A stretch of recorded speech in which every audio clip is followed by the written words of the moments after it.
Bem-vindos, amigos, a mais este Floripa em Foco, que segue discutindo a questão das ocupações das escolas. Agora conosco no estúdio, a professora e historiadora Cristina Scheibe-Wolf. Bem-vinda, professora. Obrigada. Sempre um prazer. É um prazer também estar aqui hoje para discutir essa questão que eu acho que é tão importante nesse momento, né? Que é a emancipação feminina, né? Que é a emancipação feminina e também a ocupação das escolas e a participação e o protagonismo das meninas, né, e das mulheres nesse movimento. Esse movimento está ganhando, essa discussão está ganhando cada vez mais espaço, né? Não é à toa que estamos aqui hoje. Está crescendo esse movimento. O que está impulsionando isso para crescer tanto e tão rápido? Você diz a questão do feminismo, ou acho que são as duas, né? As duas coisas estão juntas. Estão juntas, né? Concatenadas. Né? Tem uma coisa que a gente trabalha né, dentro dos estudos feministas que se chama interseccionalidade, né? Que a gente diz que ninguém é só uma mulher. Né? Eu sou mulher, eu sou professora, eu sou mãe, mas eu também sou branca ou negra ou índia, né? Eu também sou, ou seja, tem vários, as pessoas... é um tecido social emaranhado. Isso, as pessoas estão, né, em muitas relações e o gênero, o fato de ser mulher ou ser homem, né? As escolhas e as formas, né, de gênero, elas se relacionam, elas são um desses aspectos. Então, eu acho que nesse momento que está acontecendo é que as meninas e as mulheres estão se dando conta da importância, né, de colocar a sua luta por direitos no cenário público, no cenário político, né, e de lutar por isso junto com as outras coisas, né? Então, se a gente está lutando, se as estudantes, né, especialmente, estão lutando contra, a favor da educação, né, contra os cortes na educação, contra o fechamento das escolas, sim. Mas ao mesmo tempo elas também estão lutando por um espaço maior para as mulheres, por um respeito maior às mulheres nesse espaço escolar, né? E também para que essas questões façam parte da educação, né? Para que o respeito às mulheres, o respeito a todos, né? Também, né? A luta contra os preconceitos, como diz lá na nossa Constituição, no artigo 3 da Constituição Brasileira, né? Que diz que um dos objetivos da República Federativa do Brasil é o combate a todas as formas de preconceito. Então, só que isso está se transformando em algo que é uma luta dessas mulheres, dessas meninas, e também está sendo aos poucos encampada pelos homens, pelos meninos, pelos companheiros, né? E não é uma luta de um ponto específico só, mas denota uma... Tem nome isso? Luta pela cidadania, luta pela vida, luta pela humanidade? Dá para nominar isso? Ou é tão novo que vai precisar ser cunhado? Eu acho que a gente está num momento de transformação de como deve ser a luta, né? Porque o que a gente percebe nessas ocupações, por exemplo, é que não é simplesmente que eu vou lutar para depois ter uma emancipação das mulheres. Não, no próprio movimento, as mulheres estão dizendo que nesse lutar, nesse movimento, nessa organização que está sendo feita, já deve ter tarefas compartilhadas entre homens e mulheres, né? Porque se antigamente as mulheres iam cozinhar, os homens iam caçar, ou ali no caso de um movimento, né? Geralmente sim, os homens é que iam falar no microfone, os homens é que iam, sei lá, ser a comissão de segurança e as meninas iam ser a comissão de cozinha, né?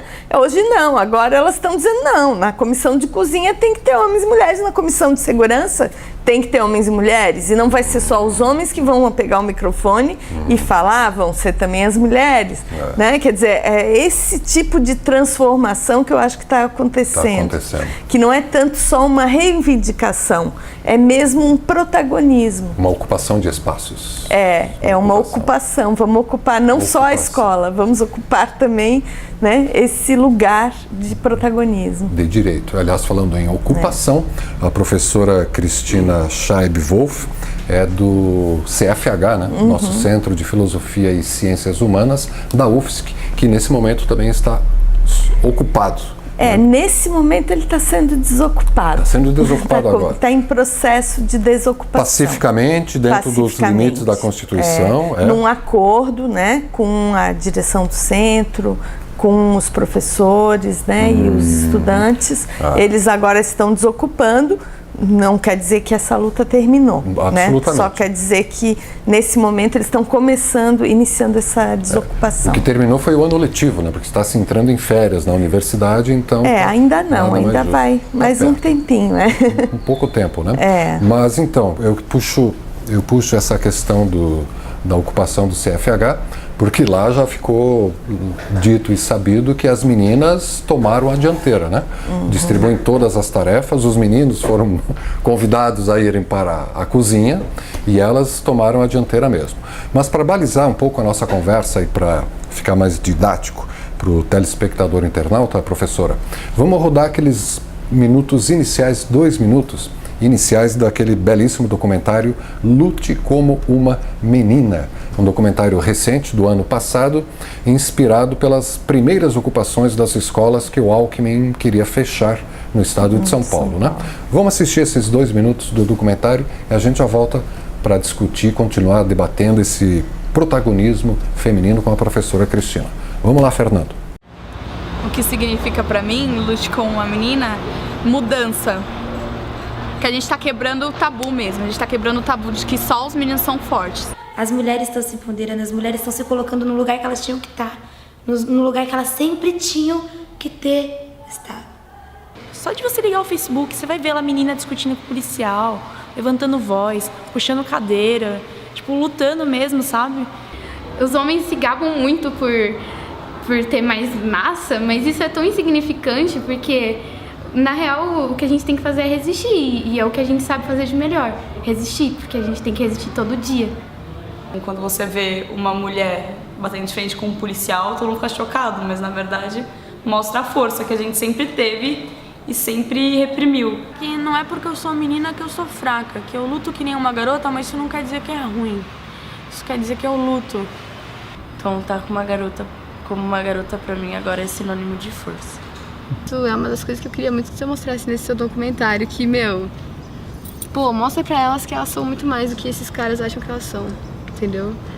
Estado veio quente, nós já tá fervendo, estado veio quente, nós já tá fervendo, quer desafiar, não tô entendendo, mexeu com os estudantes, vocês vão sair perdendo.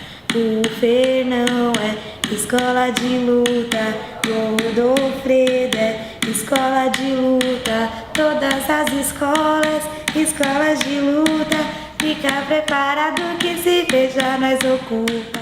Esse é o Floripa em Foco com a professora Cristina Scheib e você acabou de assistir alguns minutos, os minutos iniciais do documentário Lute como uma Menina.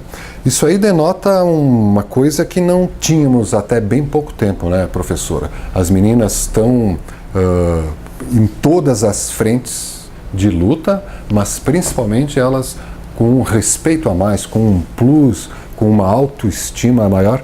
Tá correta essa minha avaliação?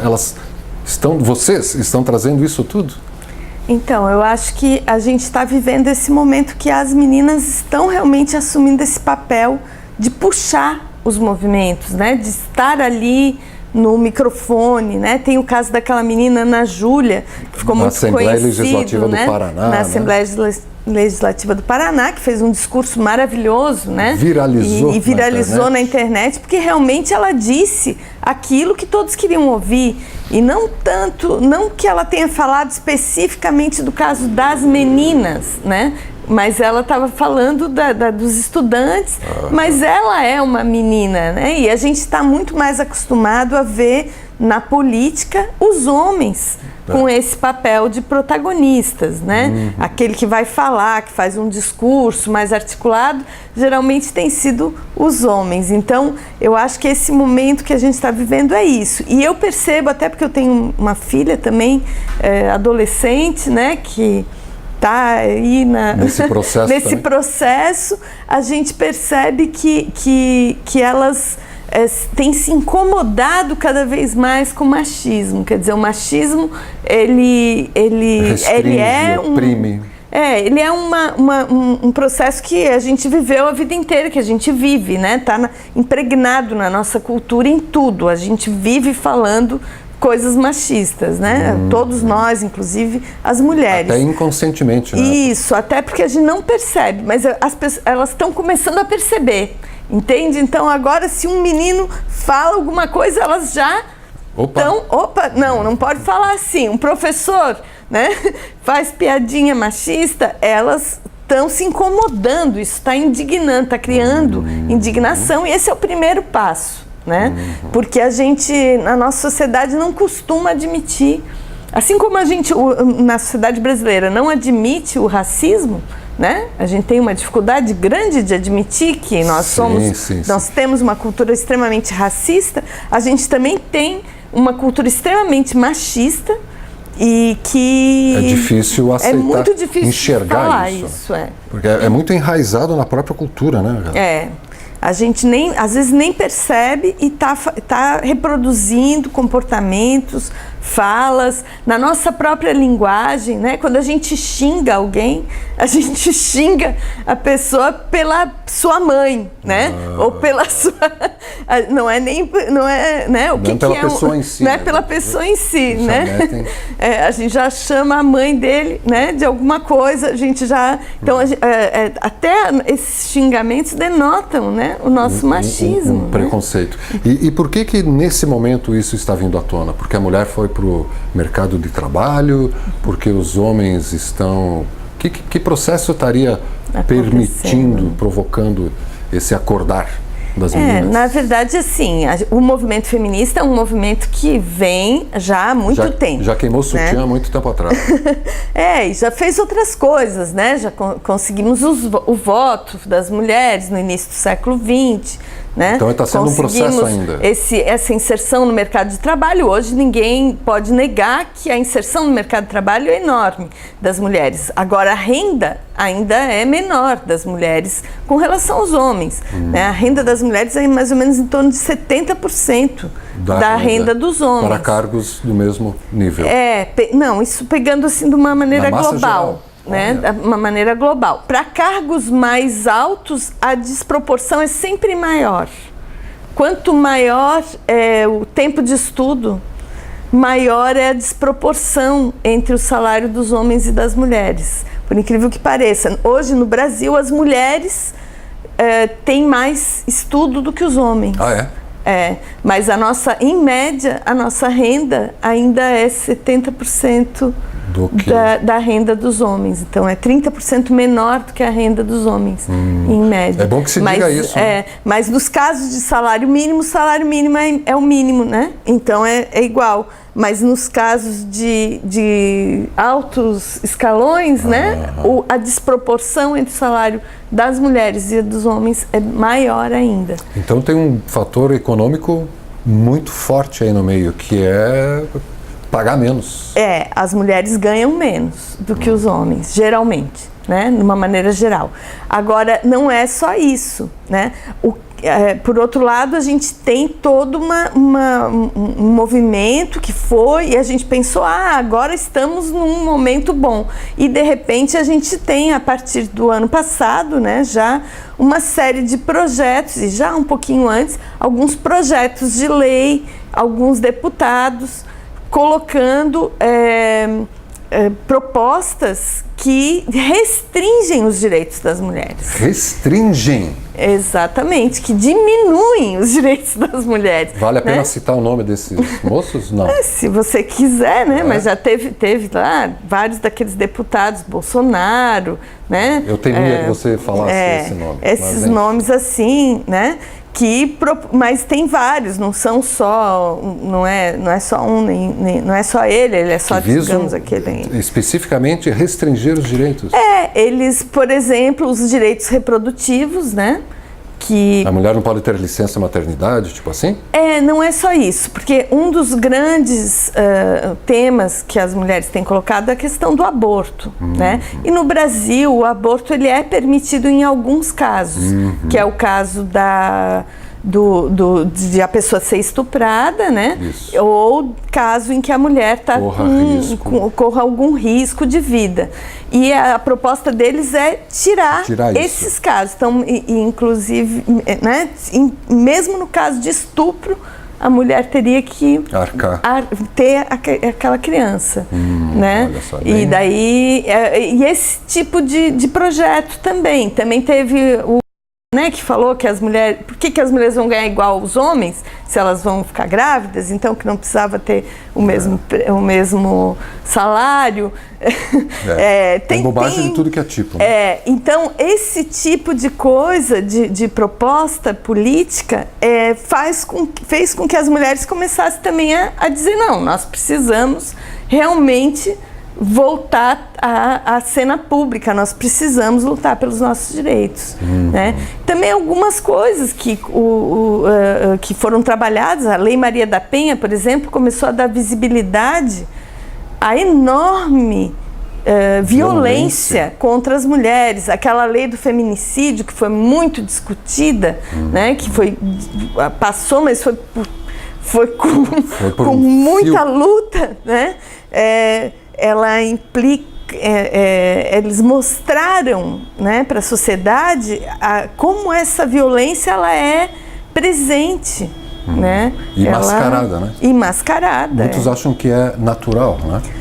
As pessoas acham que não se mete a colher, né, em briga de marido e mulher e coisas desse tipo, mas o fato da gente ter que ter uma lei específica para isso já mostra o quanto essa violência ela existe e ela era completamente ignorada, né? Invisível, né? Ela era invisível, inclusive mesmo com a lei, né? A gente tem estudos que mostram que as pessoas vão na delegacia registrar queixa. O meu marido, meu companheiro, meu namorado, sei lá, me bateu, e a primeira coisa que se pergunta para ela, o que a senhora fez para ele bater? Quer dizer, a pergunta não é por que né, ele bateu, como é que foi, ou o que a gente pode fazer aqui para corrigir isso, porque não há justificativa para você bater em alguém. Não importa se é mulher, se é homem, se é velho, se é criança, você não bate. Animais, né? Qualquer ser vivo, todo respeito. Então, se alguém bateu, a polícia não tem que perguntar o que a senhora fez para ele bater. Tem que perguntar como, onde, quando, como é que eu vou prender esse cara. Isso já denota um machismo, não? Um machismo institucionalizado.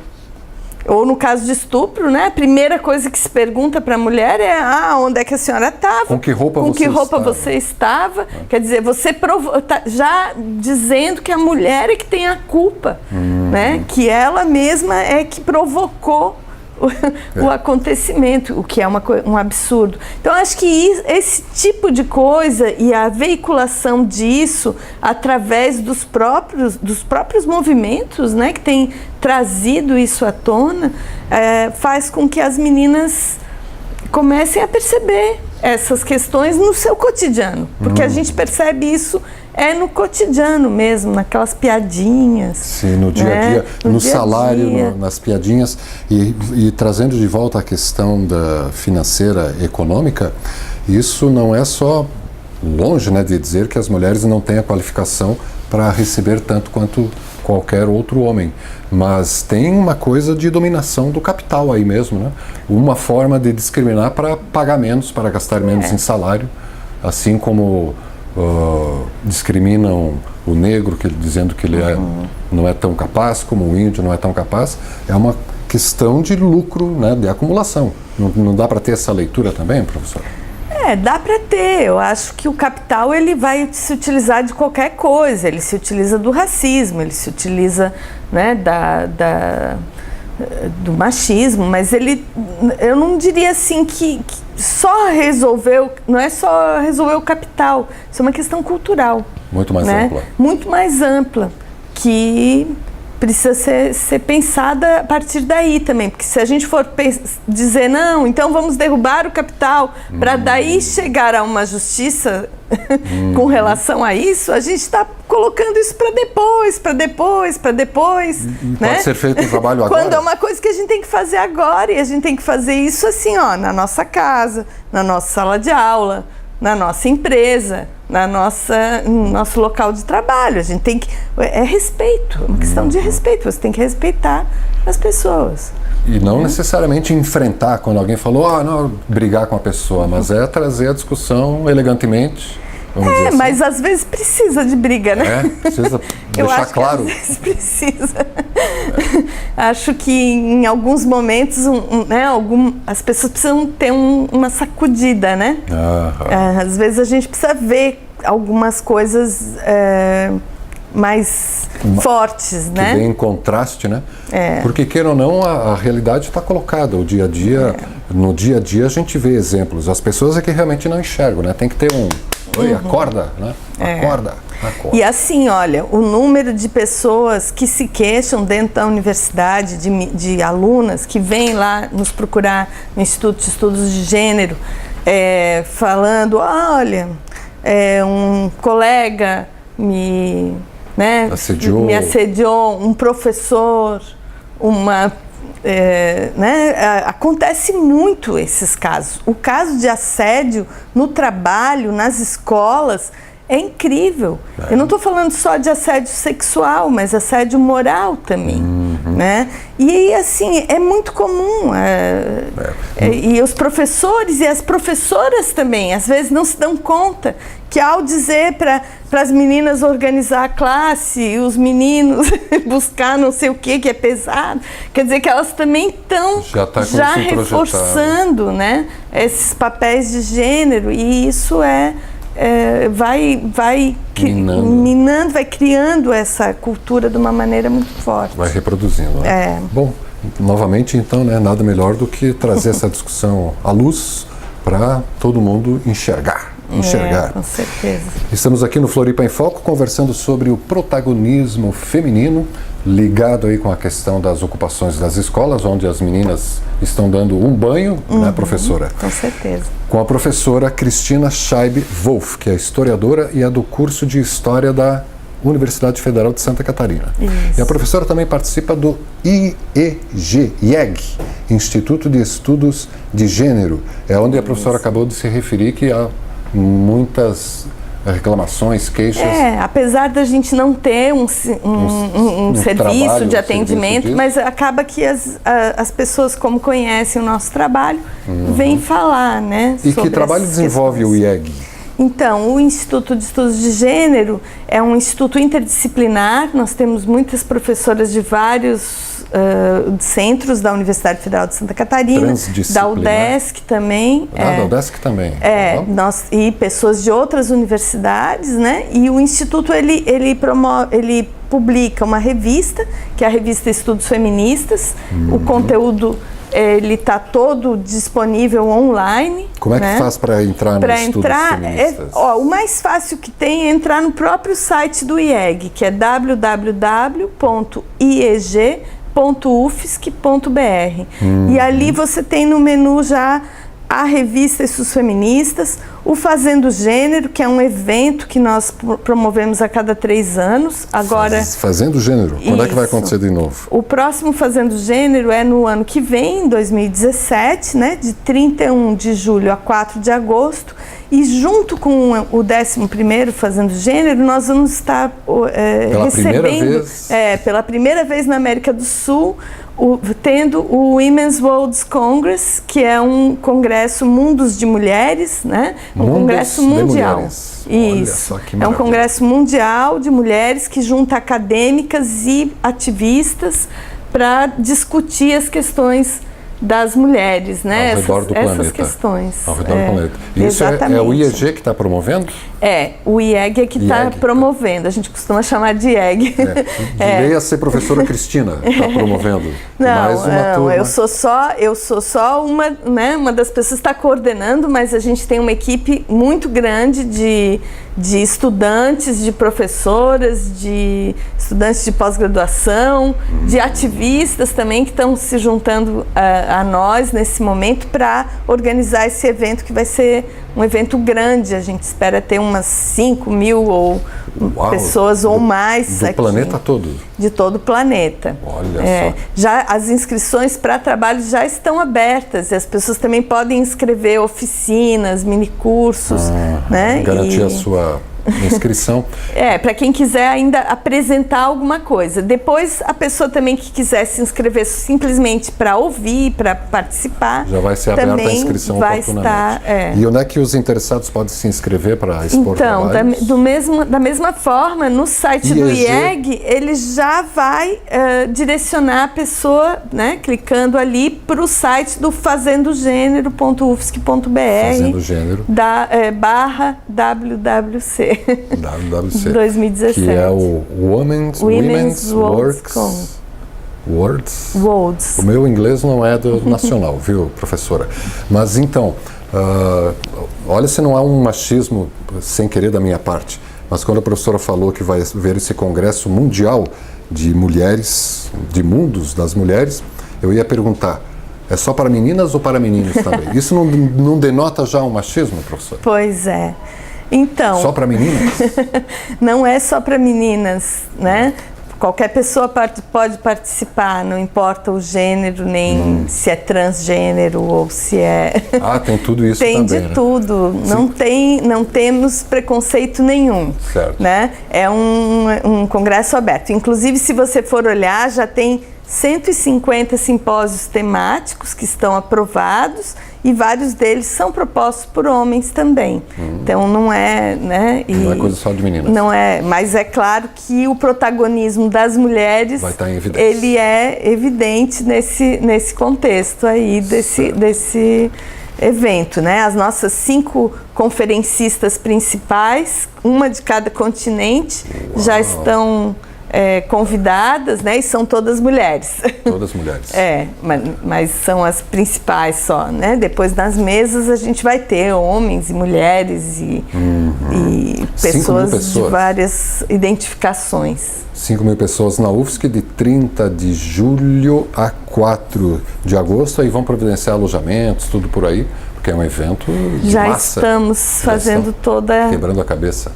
Estamos aí tentando fazer a logística, né? Tem que precisar convocar alguém, pedir ajuda a alguém para poder viabilizar isso? Sim, quem quiser se juntar a nós, inclusive nós vamos fazer um esquema de hospedagem solidária, né? Que é uma coisa que a comunidade pode se engajar nessa quem quiser, é só mandar uma mensagem. Quem quiser saber, é só se inscrever na newsletter. No próprio site ali do IEG tem o contato, né? E a gente vai fazer chamadas também. Nós temos página no Facebook. A pessoa pode curtir a nossa página no Facebook. Qual que é a página? É a página botando Fazendo Gênero ou Women's World Congress, né? Vai encontrar facilmente no Facebook. Eu depois também posso mandar, mas a pessoa pode trabalhar nisso. A gente também vai precisar de monitores, a gente vai precisar de ajuda com tradução. Voluntários. Quem quiser se voluntariar, trabalhar com a gente lá na organização, né, pode vir, que nós precisamos de bastante gente de ajuda. Vai dar tudo certo. Temos alguns meses ainda, mas tudo no prazo para acontecer. Sim, temos tempo. Professora, foi uma conversa um tanto difusa, né, ligando muitos temas. Por isso, eu acho que o tempo voou, né? muito rápido, mas foi um grande aprendizado, né? Obrigado pela presença. Faltou referendar alguma informação, chamar a atenção sobre algum ponto para a gente fechar o bate-papo? Então, eu acho que a grande coisa que está acontecendo, né, que eu gostaria de deixar esse recado assim para as meninas principalmente, é que o que está acontecendo é um outro tipo de política, né, com essas ocupações. E é um tipo de política que a gente, que os estudantes aí estão se engajando de uma maneira mais igualitária, em que os protagonismos estão aparecendo e as meninas junto com isso, né? Porque na medida em que não há aquela ideia de uma liderança e separada daquele grupo que ia atrás, né? Então as meninas, as mulheres, elas estão se considerando muito mais de uma maneira que permite esse protagonismo, que permite que elas, não que elas estejam na frente ou que elas vão trocar de lugar com os meninos, não é isso, né? Porque a gente sempre gosta de dizer, o feminismo não é o contrário do machismo. O machismo, ele coloca a desigualdade. O machismo, ele é o preconceito contra as mulheres. Ele diz que os homens são melhores do que as mulheres, que os homens são mais fortes, que os homens são, né, mais racionais, mais competentes. E que as mulheres, ao contrário, né, são menos competentes. E o feminismo não. O feminismo fala de igualdade e de liberdade. O feminismo diz não, as mulheres são iguais aos homens. Nós queremos estar no mesmo nível, na mesma situação. Nós queremos ter os mesmos direitos. Nós não queremos ter mais direitos. Nós queremos ter os mesmos direitos. Horizontalidade, não verticalidade. Exatamente.